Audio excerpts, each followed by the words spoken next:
Pagpapatatag at pagsusulong ng kultura ng meritokrasya ng mga local government units tinututukan ng subcommittee in the Seal of Good Local Governance. Si Kams Magluyuan, una sa balita.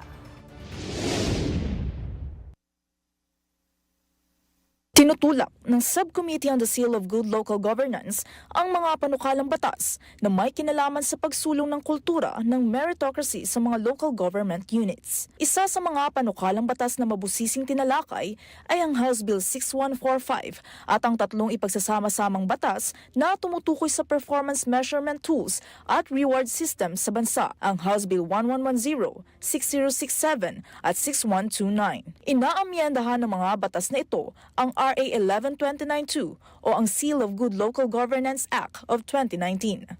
Nakapaloob rito ang layuning palakasin ang kultura ng meritocracy sa hanay ng mga lingkod bayan sa bansa, tulad na lamang na pagbibigay ng incentives kapag mahusay ang performance batay sa indicator ng index. So, pag may performance based on the measurement na data-driven, kailangan i-reward natin. So, dun papasok yung seal or yung meritocratic component of this bill na kapag na-push nila yung improvement ng quality of life, and our suggestion is on a quarterly basis, kailangan ma-reward, compelling reward.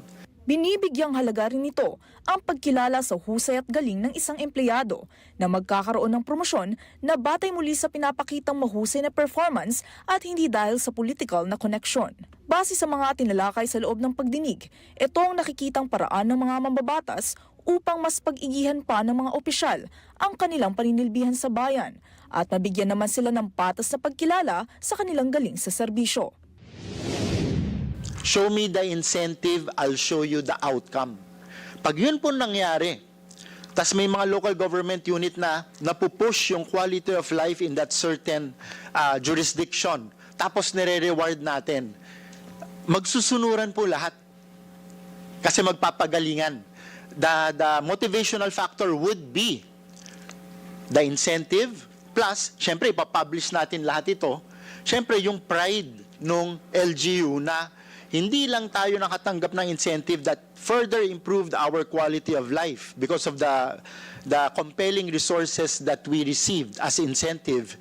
Yung pride na sa publication, we're doing well as a public servant. Noong una sa balitang totoo at laging bago, Carms Magluyuan, alauna sa balita, Congress TV.